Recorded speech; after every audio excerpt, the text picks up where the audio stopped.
ನಮಸ್ಕಾರ ಮಕ್ಕಳೇ, ಇದು ಗಣಿತ ಪ್ರಕಾಶ 7ನೇ ತರಗತಿ ಕನ್ನಡ ಮಾಧ್ಯಮ ಅಧ್ಯಾಯ 4 ಅಕ್ಷರ ಸಂಖ್ಯೆಗಳ ಉಕ್ತಿಗಳು. ಈ ಪಾಠದಲ್ಲಿ ಇದನ್ನು ನಾವು ಪುಟ ಸಂಖ್ಯೆ 111ನಲ್ಲಿರ್ತಕ್ಕಂಥ ಕಂಡುಹಿಡಿಯಿರಿ ಲೆಕ್ಕಗಳನ್ನು ಮಾಡೋಣ. ಸೂಕ್ತ ಬೀಜೋಕ್ತಿಗಳನ್ನು ಕಂಡುಹಿಡಿಯಬೇಕಾದ ಸಮಸ್ಯೆಗಳಿಗೆ ವಿವರಿಸಿದ ಸನ್ನಿವೇಶಗಳಲ್ಲಿನ ವಿವಿಧ ಪರಿಮಾಣಗಳ ನಡುವಿನ ಸಂಬಂಧವನ್ನು ಅರ್ಥೈಸಿಕೊಳ್ಳಲು ಮೊದಲು ಪ್ರಯತ್ನಿಸಿ. ಅಗತ್ಯವಿದ್ದಲ್ಲಿ ಅವ್ಯಕ್ತ ಪದಗಳಿಗೆ ಕೆಲವು ಬೆಲೆಗಳನ್ನು ಊಹಿಸಿ ಮತ್ತು ಸಂಬಂಧವನ್ನು ಕಂಡುಹಿಡಿಯಲು ಪ್ರಯತ್ನಿಸಿ. ಈ ಒಂದು ಚಾನಲ್ಗೆ ಸಬ್ಸ್ಕ್ರೈಬ್ ಆಗಿಲ್ಲ ಅಂದರೆ ಸಬ್ಸ್ಕ್ರೈಬ್ ಆಗಿ ಮಕ್ಕಳೇ, ಮತ್ತು ಲೈಕ್ ಮಾಡಿ, ಶೇರ್ ಮಾಡಿ ಮಕ್ಕಳೇ. ಒಂದು ಪ್ಲೇಟ್ ಜೋಳದ ರೊಟ್ಟಿಯ ಬೆಲೆ 30 ರೂಪಾಯಿ ಮತ್ತು ಒಂದು ಪ್ಲೇಟ್ ಪಲಾವ್ ಬೆಲೆ 20 ರೂಪಾಯಿ ಆಗಿದೆ. ಒಂದು ದಿನ ಎಕ್ಸ್ ಪ್ಲೇಟ್ಗಳ ಜೋಳದ ರೊಟ್ಟಿ ಮತ್ತು ವೈ ಪ್ಲೇಟ್ಗಳ ಪಲಾವ್ಗೆ ಬೇಡಿಕೆ ಸಲ್ಲಿಸಿದರೆ ಯಾವ ಬೀಜೋಕ್ತಿಗಳು ಆ ದಿನದ ಗಳಿಕೆಯನ್ನು ರೂಪಾಯಿಗಳಲ್ಲಿ ವಿವರಿಸುತ್ತದೆ? ಇದಕ್ಕೆ ಉತ್ತರ 30x. ಅಂದರೆ ಎಕ್ಸ್ ಪ್ಲೇಟ್ಗಳಾದರೆ ಒಂದು ಪ್ಲೇಟಿಗೆ 30 ರೂಪಾಯಿ, 30 ಜೋಳದ ರೊಟ್ಟಿ ಬೆಲೆ 30 ರೂಪಾಯಿ, ಎಕ್ಸ್ ರೊಟ್ಟಿಗಳ ಬೆಲೆ 30 ರೊಟ್ಟಿಗಳ ಬೆಲೆ. ಇದೊಂದೇ ಬೀಜೋಕ್ತಿ ಇದಕ್ಕೆ ಸರಿ ಹೋಗತಕ್ಕಂಥ ಬೀಜೋಕ್ತಿಯಾಗಿದೆ. ನೆಕ್ಸ್ಟ್ 2ನೇ ಪ್ರಶ್ನೆ ಹೋಗೋಣ. ಸ್ವಾತಂತ್ರ್ಯದ ದಿನ ಪುಷ್ಪಿತಾ 2 ವಿಧಗಳ ಹೂವುಗಳನ್ನು ಮಾರುತ್ತಾಳೆ, ಸಂಪಿಗೆ ಮತ್ತು ಚೆಂಡು ಹೂ. ಪಿ ಗ್ರಾಹಕರು ಸಂಪಿಗೆಯನ್ನು ಮಾತ್ರ ಹಾಗೂ ಕ್ಯೂ ಗ್ರಾಹಕರು ಚೆಂಡು ಹೂಗಳನ್ನು ಮಾತ್ರ ಕೊಂಡುಕೊಂಡರು ಮತ್ತು ಆರ್ ಗ್ರಾಹಕರು ಎರಡನ್ನೂ ಕೊಂಡುಕೊಂಡರು. ಅದೇ ದಿನ ಅವಳು ಪ್ರತಿ ಗ್ರಾಹಕರಿಗೂ ಒಂದು ಪುಟ್ಟ ರಾಷ್ಟ್ರಧ್ವಜವನ್ನು ನೀಡಿದಳು. ಅವಳು ಆ ದಿನ ಗ್ರಾಹಕರಿಗೆ ಎಷ್ಟು ಧ್ವಜಗಳನ್ನು ಕೊಟ್ಟಳು? ಈಗ ಸ್ವಾತಂತ್ರ್ಯದ ದಿನ ಪಿ ಗ್ರಾಹಕರು ಸಂಪಿಗೆ, ಕ್ಯೂ ಗ್ರಾಹಕರು ಚೆಂಡು, ಆರ್ ಗ್ರಾಹಕರು ಎರಡನ್ನೂ ತಗೊಂಡ್ರು. ಅವ್ರಿಗೆಲ್ಲ ಪುಟ್ಟ ರಾಷ್ಟ್ರಧ್ವಜ ನೀಡಿದಳು. ಎಷ್ಟು ಜನಕ್ಕೆ ನೀಡಿದಳು ಅಂದರೆ ಪಿ ಗ್ರಾಹಕರು ಪ್ಲಸ್ ಕ್ಯೂ ಗ್ರಾಹಕರು ಪ್ಲಸ್ ಆರ್ ಗ್ರಾಹಕರು. ಇದೇ ಅದಕ್ಕೆ ಉತ್ತರ. ಇವ್ಯಾವೂ ಕೂಡ ಉತ್ತರ ಆಗೋದಿಲ್ಲ. ನೆಕ್ಸ್ಟ್ 3ನೇ ಪ್ರಶ್ನೆ. ಒಂದು ಬಸವನ ಹುಳು ಆಳವಾದ ಬಾವಿಯ ಗೋಡೆಯನ್ನು ಹತ್ತಲು ಪ್ರಯತ್ನಿಸುತ್ತಿದೆ. ಹಗಲಿನಲ್ಲಿ ಯು ಸೆಂಟಿಮೀಟರ್ನಷ್ಟು ಏರುತ್ತದೆ ಮತ್ತು ರಾತ್ರಿಯಲ್ಲಿ ಡಿ ಸೆಂಟಿಮೀಟರ್ನಷ್ಟು ಜಾರುತ್ತದೆ. ಇದು 10 ಹಗಲುಗಳು ಮತ್ತು 10 ರಾತ್ರಿಗಳವರೆಗೆ ನಡೆಯುತ್ತದೆ. ಬಸವನ ಹುಳು ತನ್ನ ಆರಂಭಿಕ ಸ್ಥಾನದಿಂದ ಎಷ್ಟು ದೂರದಲ್ಲಿದೆ ಎಂಬುದಕ್ಕೆ ಒಂದು ಬೀಜೋಕ್ತಿಯನ್ನು ಬರೆಯಿರಿ. ಅದು ಯುನಷ್ಟು ಹಗಲಿನಲ್ಲಿ ಏರಿದರೆ 10 ಹಗಲಿಗೆ 10 ಯುನಷ್ಟು ಏರುತ್ತೆ. ಡಿನಷ್ಟು ರಾತ್ರಿ ಹೊತ್ತು ಜಾರಿದರೆ 10 ರಾತ್ರಿಗಳಿಗೆ 10 ಡಿ ಅಷ್ಟು ಜಾರುತ್ತದೆ. 10 ಹಗಲಿನಲ್ಲಿ ಏರಿದ್ದು 10 ರಾತ್ರಿಯಲ್ಲಿ ಜಾರಿದ್ದು ಕಳೆದುಬಿಟ್ರೆ ಇಷ್ಟು ಸೆಂಟಿಮೀಟರ್ ಅದು ತನ್ನ ಆರಂಭಿಕ ಸ್ಥಾನದಿಂದ ಅಷ್ಟು ದೂರದಲ್ಲಿರುತ್ತೆ. ಕೆಳಗನೇ ಇರ್ಬೋದು, ಮೇಲನೇ ಇರ್ಬೋದು. Next B. ಡಿ ಯುಗಿಂತ ಜಾಸ್ತಿ ಆದರೆ ಬಸವನ ಹುಳುವಿನ ಚಲನೆಯ ಬಗ್ಗೆ ನಾವು ಏನನ್ನು ಹೇಳಬಹುದು? ಈಗ ಬಸವನ ಹುಳು ಮೇಲೆ ಏರುವುದಕ್ಕಿಂತ ಹೆಚ್ಚು ಕೆಳಗೆ ಜಾರುತ್ತದೆ. ಯಾವಾಗ ಇದು ಡಿ ಅಂತಕ್ಕಂಥದ್ದು ಜಾಸ್ತಿ ಇತ್ತು ಅಂದರೆ. ಡಿ ಅಂದ್ರೇನು? ಡಿ ಅಂದರೆ ಅದು ರಾತ್ರಿ ಹೊತ್ತು ಎಷ್ಟು ಸೆಂಟಿಮೀಟರ್ ಜಾರುತ್ತೆ ಅಂತಕ್ಕಂಥದ್ದು. ಇದು ಡಿ. ಇದು ಯು ಅಂತಕ್ಕಂಥದ್ದು ಎಷ್ಟು ಹಗಲು ಹೊತ್ತು ಏರುತ್ತೆ, ಮೇಲಕ್ಕೆ ಏರುತ್ತೆ ಅಂತ. ಈಗ ಏರೋದಕ್ಕಿಂತ ಜಾಸ್ತಿ ಆಗಿಬಿಟ್ರೆ ಬಸವನ ಹುಳು ಮೇಲೆ ಏರುವುದಕ್ಕಿಂತ ಹೆಚ್ಚು ಕೆಳಗೆ ಜಾರುತ್ತದೆ. ಹಾಗಾಗಿ ಬಸವನ ಹುಳುವು ಬಾವಿಯನ್ನು ಹತ್ತುವುದು ಕಷ್ಟ, ಇನ್ನೂ ಒಳಗೆ ಜಾರುತ್ತಾ ಹೋಗ್ತದೆ. ಅದು ಅಂದರೆ ಅದು ಮೇಲಕ್ಕೆ ಏರೋದು ಭಾಳ ಕಷ್ಟ ಆಗುತ್ತೆ. 4ನೇ ಪ್ರಶ್ನೆ ಓದೋಣ. ರಾಧಾ ಸೈಕಲ್ ರೇಸ್ಗೆ ತಯಾರಾಗುತ್ತಿದ್ದು ಪ್ರತಿದಿನ ಅಭ್ಯಾಸ ನಡೆಸುತ್ತಿದ್ದಾಳೆ. ಮೊದಲನೇ ವಾರ ಅವಳು ಪ್ರತಿದಿನ 5 ಕಿಲೋಮೀಟರ್ ಸೈಕಲ್ ಸವಾರಿ ಮಾಡುತ್ತಾಳೆ. ಪ್ರತಿ ವಾರ ಅವಳು ದೈನಂದಿನ ದೂರವನ್ನು ಕಿಲೋಮೀಟರ್ನಷ್ಟು ಹೆಚ್ಚಿಸುತ್ತಾಳೆ. ರಾಧಾ 3 ವಾರಗಳ ನಂತರ ಎಷ್ಟು ಕಿಲೋಮೀಟರ್ ಸೈಕಲ್ ಸವಾರಿ ಮಾಡಿರುತ್ತಿದ್ದಳು? ಈಗ ಮೊದಲನೇ ವಾರ ಸವಾರಿ ಮಾಡಿದ ದೂರ ಎಷ್ಟು? ಒಂದು ವಾರಕ್ಕೆ ಎಷ್ಟು ದಿನ? 7 ದಿನ. 7 ದಿನ. ಒಂದೊಂದು ದಿನಕ್ಕೆ 5 ಕಿಲೋಮೀಟ್ರು ಸವಾರಿ ಮಾಡ್ತಿದ್ದಾಳೆ ಸೈಕಲ್ ಸವಾರಿ. ಒಟ್ಟು ಮೊದಲನೇ ವಾರ 35, 7 35 ಕಿಲೋಮೀಟ್ರು ಸವಾರಿ ಮಾಡಿದ್ಲು. ಈಗ ನೆಕ್ಸ್ಟ್ ವಾರ 2ನೇ ವಾರ ಪ್ರತಿ ವಾರ ಅವಳು ಏನು ಮಾಡ್ತಾಳೆ? Z ಕಿಲೋಮೀಟರ್ನಷ್ಟು ದೈನಂದಿನ ದೂರ ಅಂದರೆ ಒಂದು ದಿನಕ್ಕೆ Z ಕಿಲೋಮೀಟರ್ನಷ್ಟು ಹೆಚ್ಚಿಸ್ತಾಳೆ. ಅಂದರೆ ಪ್ರತಿದಿನ ಅವಳು ಎಷ್ಟು ಕಿಲೋಮೀಟ್ರು ಮೊದಲನೇ ವಾರ ಒಂದೊಂದು ದಿನಕ್ಕೆ ಚಲಿಸ್ತಾ ಇದ್ಲು, ಸವಾರಿ ಮಾಡ್ತಾಯಿದ್ಲು.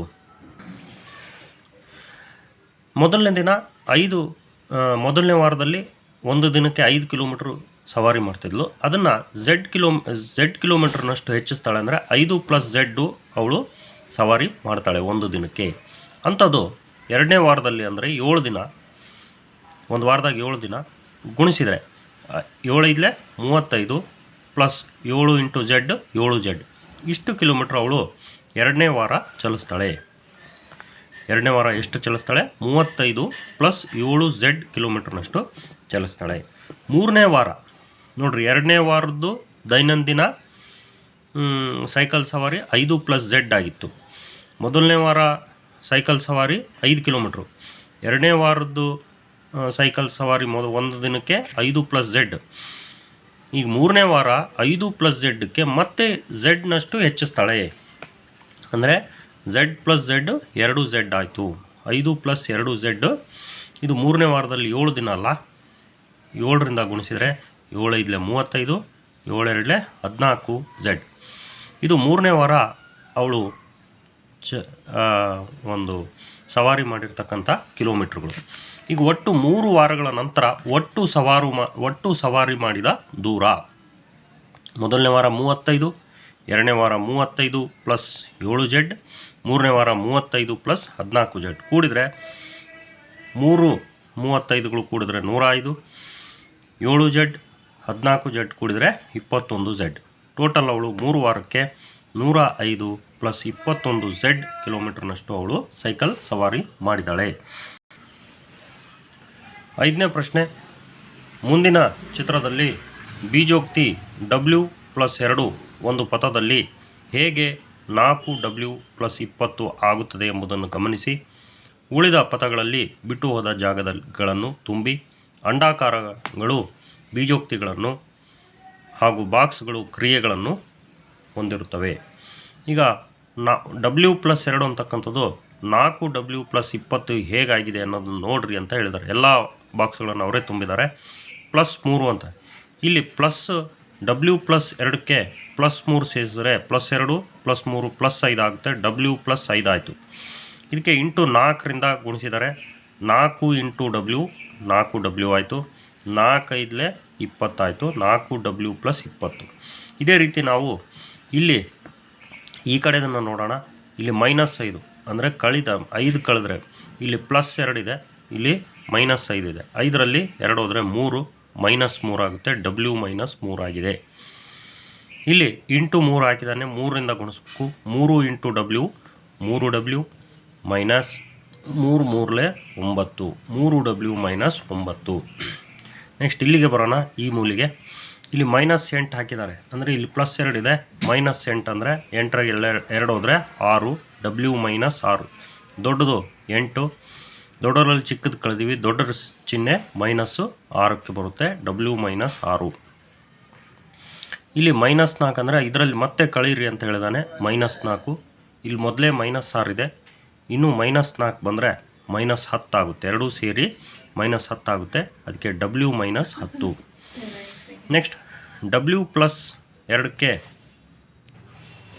ಇಲ್ಲಿ W+2ಗೆ ಇಲ್ಲಿ 3W -6 ಬರ್ಬೇಕಂದ್ರೆ ಇಲ್ಲಿ ನಾವು 3ರಿಂದ ಇಂಟು ಇದೆ, 3ರಿಂದ ಗುಣಿಸಿದರೆ ಇಲ್ಲಿ W ಉಳಿತತೆ. ಇಲ್ಲಿ W ಉಳಿತತೆ. 3ರಿಂದ ಗುಣಿಸಿದ್ರೆ 3 2 6, ಇಲ್ಲಿ 2 ಬರಬೇಕು, ಅಂದರೆ -2 ಇರಬೇಕು. W -2 ಬರ್ಬೇಕಂದ್ರೆ ಇಲ್ಲಿ ನಾವು W+2ಕ್ಕೆ -4 ಹಾಕಬೇಕಾಗುತ್ತೆ. ಹಂಗಾಗಿ ಇಲ್ಲಿ ಕೊಟ್ಟಿರ್ತಕ್ಕಂಥ ಸಂಖ್ಯೆ ತಪ್ಪಿರ್ಬೋದು. ಹಾಗಾಗಿ ನಾನು ಕರೆಕ್ಷನ್ ಮಾಡಿ +2ಕ್ಕೆ -4 ಹಾಕಿದರೆ ಇಲ್ಲಿ ಚಿಹ್ನೆ ಬೇರೆ ಇದೆ. 4ರಲ್ಲಿ 2 ಹೋದರೆ 2. ಚಿಹ್ನೆ ದೊಡ್ಡ ಸಂಖ್ಯೆ ಯಾವುದಿರುತ್ತೆ ಆ ಸಂಖ್ಯೆ ಚಿಹ್ನೆ ಉತ್ತರಕ್ಕೆ ಬರುತ್ತೆ.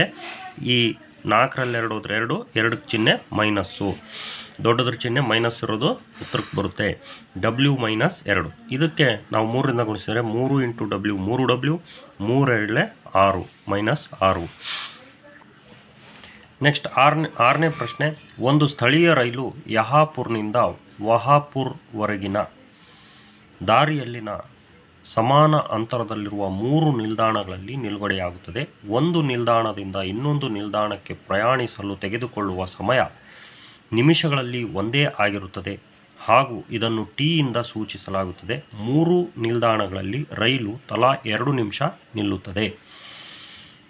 ಅದರಲ್ಲಿ ಏನೇ ಪ್ರಶ್ನೆ, ಟಿ = 4 ಆದರೆ ಯಹಾಪುರ್ನಿಂದ ವಹಾಪುರ್ವರೆಗೆ ಪ್ರಯಾಣಿಸಲು ತೆಗೆದುಕೊಳ್ಳುವ ಸಮಯ ಎಷ್ಟು? ಯಹಾಪುರ್ನಿಂದ ವಹಾಪುರ್ವರೆಗೆ ಪ್ರಯಾಣಿಸಲು ತೆಗೆದುಕೊಳ್ಳುವ ಸಮಯಕ್ಕೆ ಬೀಜೋಕ್ತಿ ಯಾವುದು? ಸುಳುವು. ಸನ್ನಿವೇಶವನ್ನು ದೃಶ್ಯೀಕರಿಸಲು ಒಂದು ಕಚ್ಚಾ ಚಿತ್ರವನ್ನು ಬರೆಯಿರಿ.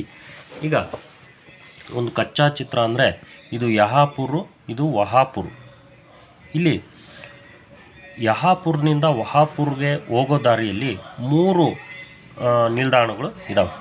ಇಲ್ಲಿ 2 ನಿಮಿಷ ನಿಲ್ಲುತ್ತೆ, ಇಲ್ಲಿ 2 ನಿಮಿಷ ನಿಲ್ಲುತ್ತೆ, ಇಲ್ಲಿ 2 ನಿಮಿಷ ನಿಲ್ಲುತ್ತೆ. ಇಲ್ಲಿಂದ ಇಲ್ಲಿಗೆ ಎಷ್ಟು ಹೋಗೋಕ್ಕೆ ಟೈಮ್ ತಾಳುತ್ತೋ ಇಲ್ಲಿಂದ ಇಲ್ಲಿಗೂ ಹೋಗೋಕ್ಕೆ ಅಷ್ಟೇ ಟೈಮ್ ತಾಳುತ್ತೆ. ಅದನ್ನು ಟಿಯಿಂದ ತೋರಿಸಿದ್ದಾರೆ. ಇಲ್ಲಿಂದ ಇಲ್ಲಿಗೆ ಹೋಗೋಕ್ಕೆ ಟಿ, ಇಲ್ಲಿಂದ ಇಲ್ಲಿಗೆ ಹೋಗೋಕ್ಕೆ ಟಿ ಟೈಮು ನಿಮಿಷ, ಇಲ್ಲಿಂದ ಹೋಗೋಕ್ಕೆ ಟಿ ನಿಮಿಷಗಳು. ಒಟ್ಟು 4 ಟಿ ಆಗುತ್ತೆ. ಅಂದರೆ ಯಹಾಪುರ್ನಿಂದ ವಹಾಪುರದವರೆಗೆ 3 ನಿಲ್ದಾಣಗಳಿದ್ದಾವೆ. ಒಟ್ಟು ಅಲ್ಲಿಗೆ ಪ್ರಯಾಣ ಮಾಡೋದಕ್ಕೋಸ್ಕರ T plus T plus T 4 T ನಿಮಿಷಗಳು ಪ್ರಯಾಣದ ನಿಮಿಷಗಳು ಆಗ್ತವೆ. ಇಲ್ಲಿ 1ನೇ ಪ್ರಶ್ನೆಯಲ್ಲಿ ಏನು ಕೊಟ್ಟಿದ್ದಾನೆ, ಎ ಪ್ರಶ್ನೆಯಲ್ಲಿ ಟಿ = 4 ಅಂದರೆ ಒಂದು ಯಹಾಪುರ್ನಿಂದ ಹೊರಟು ಒಂದು ನಿಲ್ದಾಣಕ್ಕೆ ಹೋಗೋಕ್ಕೆ 4 ನಿಮಿಷ, ಇಲ್ಲಿಂದ ಇಲ್ಲಿಗೆ ಹೋಗೋಕ್ಕೆ 4 ನಿಮಿಷ. ಆದರೆ 4 4 16, ಟಿ = 4 ಅಂದರೆ 4 ಟಿ, 4 × ಟಿ, 4 4 16 ನಿಮಿಷ ಆಗುತ್ತೆ. ನೋಡಿರಿ, ಇಲ್ಲಿಂದ ಇಲ್ಲಿಗೆ 4, ಇಲ್ಲಿಂದ ಇಲ್ಲಿಗೆ 4, ಇಲ್ಲಿಂದ ಇಲ್ಲಿಗೆ 4, ಇಲ್ಲಿಂದ ಇಲ್ಲಿಗೆ 4, 4 ನಿಮಿಷ, 4 4 16 ನಿಮಿಷ ಆಗುತ್ತೆ. ಒಂದೊಂದು ನಿಲ್ದಾಣದಲ್ಲಿ 2 ನಿಮಿಷ ನಿಲ್ಲುತ್ತೆ. 3 ನಿಲ್ದಾಣ ಇರೋದ್ರಿಂದ 3 2 6 ನಿಮಿಷ ಆಯಿತು. ಈ 16 ನಿಮಿಷ ಪ್ರಯಾಣದ್ದು 6 ನಿಮಿಷ ನಿಂತಿದ್ದು ಸೇರಿ 22 ನಿಮಿಷ ಅದು ತಗೊಳುತ್ತೆ ಯಹಾಪುರದಿಂದ ವಹಾಪುರ್ಗೆ ಹೋಗೋವರೆಗೆ. ಅದಕ್ಕೆ ಒಂದು ಬೀಜೋಕ್ತಿ, ಯಹಾಪುರ್ನಿಂದ ವಹಾಪುರ್ವರೆಗೆ ಪ್ರಯಾಣಿಸಲು ತೆಗೆದುಕೊಳ್ಳುವ ಸಮಯಕ್ಕೆ ಬೀಜೋಕ್ತಿ ಬರೀಬೇಕಂದ್ರೆ 4 ಟಿ ಅಂದರೆ ಟಿ ಅಂದರೆ ಒಂದು ನಿಲ್ದಾಣಕ್ಕೆ ಹೋಗ್ತಕ್ಕಂಥ ಸಮಯ, ಎಲ್ಲ ನಿಲ್ದಾಣಗಳಿಗೂ ಹೋಗ್ತಕ್ಕಂಥ ಸಮಯ ಇದು ಒಂದೇ ಆಗಿದೆ. 4 ನಿಲ್ದಾಣಗಳಾಗ್ತವೆ. ಒಟ್ಟು 4 ಟಿ ಪ್ಲಸ್ 6 ಇದು ಬೀಜೋಕ್ತಿ. 7ನೇ ಪ್ರಶ್ನೆ, ಮುಂದಿನ ಬೀಜೋಕ್ತಿಗಳನ್ನು ಸರಳೀಕರಿಸಿ. 3a + 9b - 6 + 8a - 4b - 7a + 60. ಇದನ್ನು ನಾವು ಎಕ್ಸೈಜ್ನಲ್ಲಿ ಮಾಡೋಣ. ಭಾಳ ಸುಲಭ. 3a ಇಲ್ಲಿ ಸಜಾತಿ ಅಕ್ಷರಗಳನ್ನು ನೋಡಬೇಕು. 3a 8a - 7a ಇವನ್ನೆಲ್ಲ ಒಂದು ಕಡೆ ಬರ್ಕೊಂಡ್ವಿ. ನೆಕ್ಸ್ಟ್ 9b - 4b ಇವನ್ನ ಒಂದು ಕಡೆ ಬರ್ಕೊಂಡ್ವಿ. ಸಂಖ್ಯೆಗಳು -6 + 16 ಇವನ್ನೆಲ್ಲ ಒಂದು ಕಡೆ ಬರ್ಕೊಂಡ್ವಿ. ಎಲ್ಲ ಪ್ಲಸ್ಸೇ ಇರ್ಬೇಕು, ನಡುವೆ ಎಲ್ಲ ಮೈನಸ್ ಇದ್ದರೆ ಮೈನಸ್ ಇರಬೇಕು. ಈಗ 3a + 8a ಎಷ್ಟಾಗುತ್ತೆ? 11a ಆಗುತ್ತೆ. 11ರಲ್ಲಿ 7 ಹೋದರೆ ಇನ್ನು 4a ಉಳಿತು. ನೆಕ್ಸ್ಟ್ 9bನಲ್ಲಿ 4b ಕಳಿಬೇಕು, ಯಾಕಂದರೆ ಪ್ಲಸ್ಸು ಮೈನಸ್ ಇದ್ದಾಗ ಕಳಿಬೇಕು, ಪ್ಲಸ್ಸು ಇದ್ದರೆ ಕೂಡಬೇಕು. 9bನಲ್ಲಿ 4b ಹೋದರೆ 5b. ನೆಕ್ಸ್ಟ್ +16ರಲ್ಲಿ -6 ಹೋದರೆ +10. ಯಾವುದೇ ಒಂದು ಚಿಹ್ನೆ ಬರೀಬೇಕಾದ್ರೆ ಯಾವ ಸಂಖ್ಯೆ ದೊಡ್ಡದಿರುತ್ತೋ ಆ ಒಂದು ಚಿಹ್ನೆಯನ್ನು ಬರೀಬೇಕಾಗುತ್ತೆ. ಎರಡನೇದು 3 ಆವರಣ 3a - 3b ಆವರಣ ಕ್ಲೋಸ್ -8a - 4b -16. ಈಗ ಆವರಣ ತೆಗಿಯೋಣ. 3 3 9a ಆಯಿತು. ನೆಕ್ಸ್ಟ್ ಮೈನಸ್ ಹಂಗೆ ಬರ್ತೀವಿ. 3 3 9b - 8a - 4b -16. 9a - 8a ಎನ ನಾವು ಸಜಾತಿ ಪದಗಳನ್ನು ಹತ್ತಿರ ಬರ್ಕೊಂಡ್ವಿ. -9b - 4b ಒಂದು ಕಡೆ ಬರ್ಕೊಂಡ್ವಿ. 9aನಲ್ಲಿ 8a ಹೋದರೆ ಬರೀ ಎ ಅಂದರೆ 1a, ಇದು 1a ಅಂತ ತಿಳ್ಕೊಳ್ರಿ. ಬರೀ ಎ ಬರೋದು 1a. 9b 4b ಕೂಡ್ತಾ ಇದ್ದೀವಿ, ಯಾಕಂದರೆ ಚಿಹ್ನೆ ಒಂದೇ ಆಯಿತು. ಇಲ್ಲಿ -2 ಮೈನಸ್ ಆಯಿತು, ಹಂಗಾಗಿ ಕೂಡ್ತೀವಿ. 9 4 16b ದೊಡ್ಡದು ಯಾವುದೋ ಅದಕ್ಕೆ ಅದರ ಚಿಹ್ನೆ ಬರುತ್ತೆ. ನೆಕ್ಸ್ಟ್ -16 ಅದೇ ರೀತಿ ಬರೆದ್ವಿ. ನೆಕ್ಸ್ಟ್ 2 ಆವರಣ, ಅಂದರೆ ಇಲ್ಲಿ ಆವರಣ ಐತಂದರೆ ಇಲ್ಲಿ ಇಂಟು ಅಂತ ತಿಳ್ಕೊಬೇಕು. 2 4x ಮೈನಸ್ 2 3 6, ಅಂದರೆ ಇಲ್ಲಿ ಆವರಣ ಹಾಕಿದ್ದೀವಿ ಅಂದರೆ 2ರಿಂದ 2xಗೂ ಗುಣಿಸ್ಬೇಕು, 3ಕ್ಕೂ ಗುಣಿಸ್ಬೇಕು, ಪ್ಲಸ್ 8x ಪ್ಲಸ್ 12. ಈಗ 4x 8x ಇವು ಸಜಾತಿ ಪದಗಳು, ಇದಕ್ಕೂ ಪ್ಲಸ್ ಚಿಹ್ನೆ ಇದೆ, ಏನೂ ಇಲ್ಲ ಅಂದರೂ ಅಲ್ಲಿ ಪ್ಲಸ್ ಚಿಹ್ನೆ ಅಂತ ತಿಳ್ಕೊಬೇಕು. 8 4 12x ಆಯಿತು. ನೆಕ್ಸ್ಟ್ 12 ಸಂಖ್ಯೆ ನೋಡಿರಿ, ಇಲ್ಲಿ -6 ಇದೆ, ಇದು ಪ್ಲಸ್ ಇದೆ ಮೈನಸ್ ಇದೆ, ಕಳಿಬೇಕು. 12ಗೆ 6 ಹೋದರೆ 6, ದೊಡ್ಡದು 12 ಚಿಹ್ನೆ ಏನಿದೆ ಪ್ಲಸ್ಸು, ಉತ್ತರಕ್ಕೆ ಬರೀಬೇಕು. Next 8x minus 2x minus 3 plus 12, ಇಲ್ಲಿ ಮೈನಸ್ ಇರೋದ್ರಿಂದ ಆವರಣದಲ್ಲಿರ್ತಕ್ಕಂಥ ಚಿಹ್ನೆಗಳು ಬದಲಾಗ್ತವೆ. ಇಲ್ಲಿ ಪ್ಲಸ್ ಇದೆ, minus into plus minus 2x, ಇಲ್ಲಿ ಮೈನಸ್ ಇದೆ, ಮೈನಸ್ ಇಂಟು ಮೈನಸ್ ಪ್ಲಸ್ 3. ಈಗ 8x 12 ಹಂಗೆ ಬರ್ತೀವಿ. 8xನಲ್ಲಿ 2x ಹೋದರೆ 6x, 12 3 15. ನೆಕ್ಸ್ಟ್ ಈನೇ ಲೆಕ್ಕ 8h minus 5 plus 7h plus 9. ಆವರಣ ತೆಗೆಯೋಣ, ಇಲ್ಲಿ ಮೈನಸ್, ಇಲ್ಲಿ ಪ್ಲಸ್ ಇದೆ, ಮೈನಸ್ ಇಂಟು ಪ್ಲಸ್ ಮೈನಸ್ ಆಗುತ್ತೆ 5, ಮೈನಸ್ ಇಂಟು ಪ್ಲಸ್ ಮೈನಸ್ ಆಗುತ್ತೆ 7h ಪ್ಲಸ್ 9. ಈಗ 8hನಲ್ಲಿ 7hನ್ನು ಕಳಿಬೇಕು, ಯಾಕಂದ್ರೆ ಮೈನಸ್ ಇದೆ, 1h ಉಳಿತದೆ. ನೆಕ್ಸ್ಟ್ 9ರಲ್ಲಿ 5 ಹೋದರೆ 4, ಯಾಕಂದರೆ 9ಕ್ಕೆ ಪ್ಲಸ್ ಇದೆ, 5ಕ್ಕೆ ಮೈನಸ್ ಇದೆ, ಚಿಹ್ನೆ ಬೇರೆ ಇದ್ದರೆ ಕಳಿಬೇಕು. h plus 4. ಎಫ್ನೇ ಪ್ರಶ್ನೆ 23 ಪ್ಲಸ್ 4 ಆವರಣ 6m ಮೈನಸ್ 3n ಆವರಣ close minus 8n minus 3m minus 18. 23 ಹಂಗೆ ಬರೋಣ, ಆವರಣ ತೆಗಿಯೋಣ. ಆವರಣ ತೆಗಿಬೇಕಂದ್ರೆ 4ರಿಂದ 6mಗೆ ಗುಣಿಸ್ಬೇಕು, 4ರಿಂದ 3nಗೆ ಗುಣಿಸ್ಬೇಕು. ಇಲ್ಲಿ ಪ್ಲಸ್ ಇದೆ, ಹಂಗಾಗಿ ಒಳಗಿನ ಚಿಹ್ನೆ ಬದಲಾಗೋದಿಲ್ಲ. 6 4 24m. Next plus into minus minus 4 3 12n minus 8n minus 3m minus 18 same. ಈಗ m ನೋಡೋಣ, 24m ಮೈನಸ್ 3m 21m. ಈಗ n ನೋಡೋಣ, minus 12n minus 8n. 2 minus ಇರೋದ್ರಿಂದ ಕೂಡ್ತೀವಿ, 12 8 20n ಮೈನಸ್ 20n.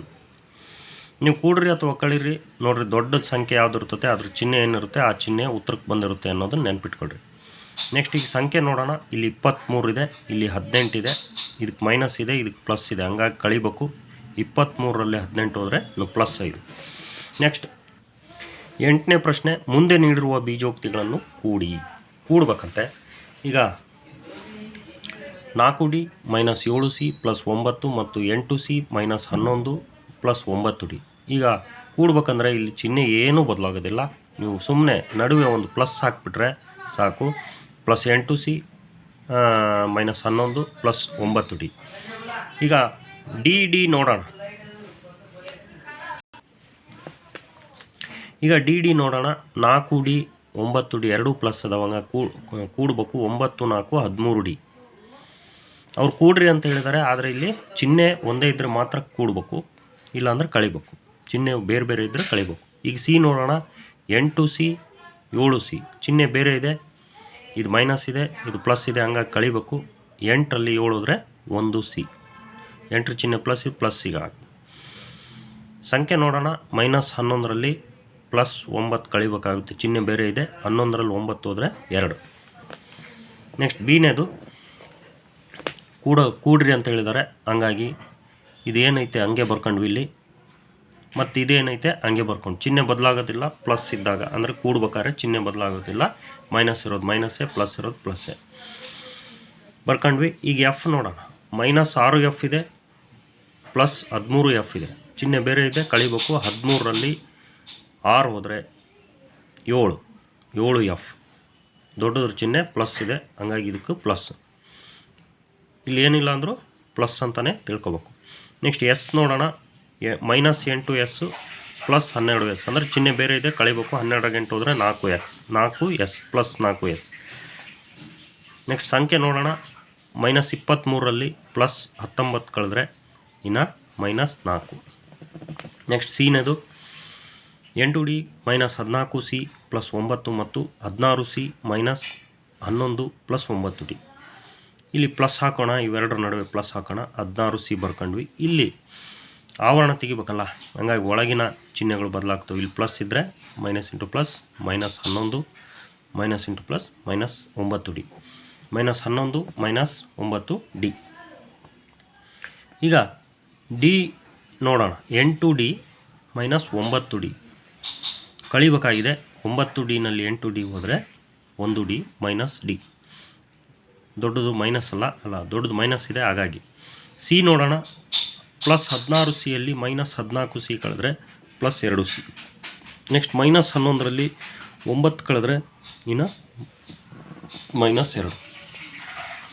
ನೆಕ್ಸ್ಟ್ ಡಿನದು 6F ಮೈನಸ್ 20 ಪ್ಲಸ್ 8S ಮತ್ತು 23 minus 13F minus 12S ಕೂಡಬೇಕಾಗಿದೆ. ನಡುವೆ plus ಹಾಕೊಂಡ್ವಿ, ಎಲ್ಲ ಚಿಹ್ನೆಗಳು ಸೇಮ್ ಇರ್ತವೆ, ಏನೂ ಬದಲಾಗೋದಿಲ್ಲ. ಇಲ್ಲಿ ಎಫ್ ನೋಡೋಣ, 6F ಮೈನಸ್ 13F. ಇಲ್ಲಿ ಚಿಹ್ನೆ ಪ್ಲಸ್ ಇದೆ, ಇಲ್ಲಿ ಮೈನಸ್ ಇದೆ. 13ರಲ್ಲಿ 6 ಕಳಿಬೇಕಾಗಿದೆ, 7 ಬರುತ್ತೆ. ದೊಡ್ಡದ್ರ ಚಿಹ್ನೆ ಮೈನಸ್ ಇದೆ, ಮೈನಸ್ ಉತ್ತರ 7F.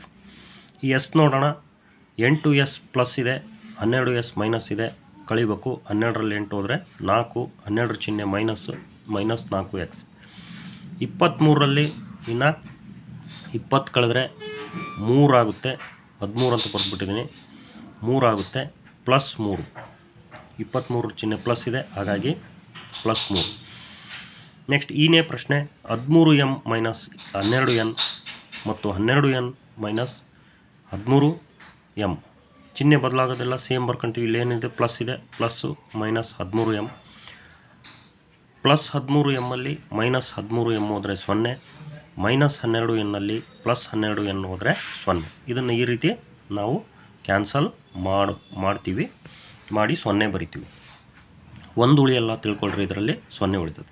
ನೆಕ್ಸ್ಟ್ ಇದು ಅಷ್ಟೇ, minus 26M plus 24N plus 26M minus 24N. ಒಂದು ಮೈನಸ್ ಕೊಟ್ಟಿದ್ರೆ ಒಂದು ಪ್ಲಸ್ ಕೊಟ್ಟಿದ್ದಾನೆ, ಅದಕ್ಕೂ ಅದರಲ್ಲಿ ಹೋದರೆ 0 ಉಳಿತು. 24Nನಲ್ಲಿ ಮೈನಸ್ 24N ಹೋದರೆ 0 ಉಳಿತು. 9ನೇ ಪ್ರಶ್ನೆ, ಮುಂದೆ ನೀಡಿರುವ ಬೀಜೋಕ್ತಿಗಳನ್ನು ಕಳೆಯಿರಿ. ನೋಡಿ, ಇದರಿಂದ ಇದನ್ನು ಕಳಿಬೇಕು. ಎಕ್ಸೈಜ್ನಲ್ಲಿ ಮಾಡೋಣ. ಮೊದಲನೇ ಬೀಜೋಕ್ತಿಯನ್ನು ಬರ್ಕೊಂಡ್ವಿ, 9A ಮೈನಸ್ 6B ಪ್ಲಸ್ 14. ಎರಡನೇ ಬೀಜೋಕ್ತಿ ಕಳೆಯತಕ್ಕಂಥ ಬೀಜೋಕ್ತಿಯನ್ನು ಮೈನಸ್ ಹಾಕಿ ಆವರಣ ಬರ್ಕೊಳ್ತೀವಿ. ಯಾಕೆ ಅಂದ್ರೆ ಕೂಡ್ಬೇಕಾದ್ರೆ ಈ ಆವರಣ ಬರ್ಕೊಳಲ್ಲ, ಯಾಕಂದರೆ ಚಿಹ್ನೆ ಬದಲಾಗೋದಿಲ್ಲ. ಆದರೆ ಕಳಿಬೇಕಾದ್ರೆ ಮಾತ್ರ ಇಲ್ಲಿ ಮೈನಸ್ ಹಾಕೋದ್ರಿಂದ ಒಳಗಿನ ಈ 3 ಬೀಜಪದಗಳ ಚಿಹ್ನೆಗಳು ಬದಲಾಗ್ತವೆ. ಮೈನಸ್ ಇಂಟು ಪ್ಲಸ್, ಇದು ಪ್ಲಸ್ ಇದೆ, minus into plus minus, minus into plus minus, minus into minus plus. Minus ಇರೋವು ಪ್ಲಸ್ ಆಗ್ತವೆ, ಪ್ಲಸ್ ಇರೋವು ಮೈನಸ್ ಆಗ್ತವೆ. ಈಗ ನಾವು ಕೂಡೋದೋ ಕಳೆಯೋದೋ ನೋಡಬೇಕು. 9Aನಲ್ಲಿ ಮೈನಸ್ 6A ಹೋದರೆ 3A, minus 6B minus 9B, ಎರಡೂ ಮೈನಸ್ ಇದ್ದಾವೆ, ಕೂಡಬೇಕು. 9 6 15B ಮೈನಸ್ 15B. ಸಂಖ್ಯೆ ನೋಡೋಣ, ಇವು ಎರಡೂ ಪ್ಲಸ್ ಅದಾವೆ, 18 14 ಕೂಡಿದ್ರೆ 32. ನೆಕ್ಸ್ಟ್ ಬಿನೇ ಲೆಕ್ಕ, minus 15X plus 13 minus 9Y ಇದರಿಂದ ಇದನ್ನು ಕಳಿಬೇಕು. ಕಳೀತಕ್ಕಂಥದ್ದನ್ನು ಆವರಣದಲ್ಲಿ ಹಾಕ್ಕೊಂಡು ಮೈನಸ್ ಬರ್ಕೊಂಡು, ಯಾಕಂದ್ರೆ ಹೇಳಿದ್ದೀನಿ ಚಿಹ್ನೆ ಒಳಗಿನವೆಲ್ಲ ಬದಲಾಗ್ತವೆ. ಮೈನಸ್, ಇಲ್ಲಿ ಪ್ಲಸ್ ಇರೋದು ಮೈನಸ್ ಆಯಿತು, ಮೈನಸ್ ಇಂಟು ಮೈನಸ್ ಪ್ಲಸ್ ಆಯಿತು, ಮೈನಸ್ ಇಂಟು ಪ್ಲಸ್ ಮೈನಸ್ ಆಯಿತು. ಪ್ಲಸ್ ಇರೋವು ಮೈನಸ್ ಆಗ್ತವೆ, ಮೈನಸ್ ಇರೋವು ಪ್ಲಸ್ ಆಗ್ತವೆ. ಈಗ ಎಕ್ಸ್ ಅನ್ನೋದನ್ನು ನೋಡೋಣ, ಮೈನಸ್ 15X ಇದೆ, ಇಲ್ಲಿ ಮೈನಸ್ 3X ಇದೆ, ಎರಡೂ ಮೈನಸ್ ಇದೆ, ಕಳಿಬೇಕು ಅಲ್ಲ ಕೂಡಬೇಕು.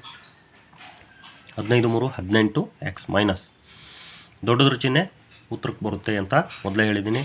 ನೆಕ್ಸ್ಟ್ 9Y 7Y, ಎರಡೂ ಚಿಹ್ನೆ ಒಂದೇ ಇದೆ, ಕೂಡಬೇಕು. 9 7 16Y ಮೈನಸ್ 16Y, 13 10 23.